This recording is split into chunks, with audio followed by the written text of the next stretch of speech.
In today's video, I'm going to teach you how to use Google Analytics debug view. First, let's open your web browser and head over to the Google Analytics website. You can easily find their homepage by searching Google Analytics on Google, or you can use the direct link to analytics tools and solutions for your business at marketingplatform.google.com. Once you're on their homepage, it's time to sign into Analytics. Look for a button or link that says Sign into Analytics and click on it. You will need to enter your credentials, so make sure you have your login details ready. If you're not already logged in, this is the point where you'll be prompted to do so. Once you're signed in, you're going to be taken to the Google Analytics homepage. This page gives you an overview of your analytics data, but today we are focusing specifically on how to utilize debug view.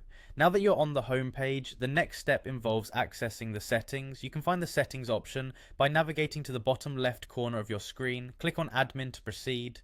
In the admin section, you'll see several options at your disposal tailored for your analytics configurations. Look for the section labeled property, and here you should see debug view. Before we dive into debug view, make sure that the data display is correctly configured, otherwise you might not see the expected data. This will ensure that your debug data is accurately presented when you're in debug view. Once you've confirmed everything in the data display, you can click on debug view. Being in debug view, you now have real-time access to the data being sent to your property. This tool is particularly helpful for developers and analysts when they want to verify and track the data as it's being transmitted. As you're using debug view, keep an eye on the event stream that appears. This will show you the live feed of events occurring within your tracked environment.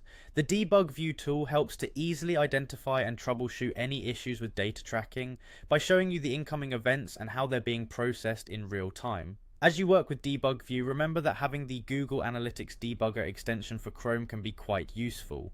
This extension helps in verifying the data's accuracy by providing extra debugging information. As you can see, by following these simple steps, you can efficiently monitor, nod, and troubleshoot your analytics data. Adjust any settings as necessary for optimal data recording and insight tracking. After setting things up, you might find this tool especially useful the next time you're implementing new data collection methods or need to ensure existing ones are functioning correctly. I hope this guide was helpful, and thank you for watching how to use Google Analytics debug.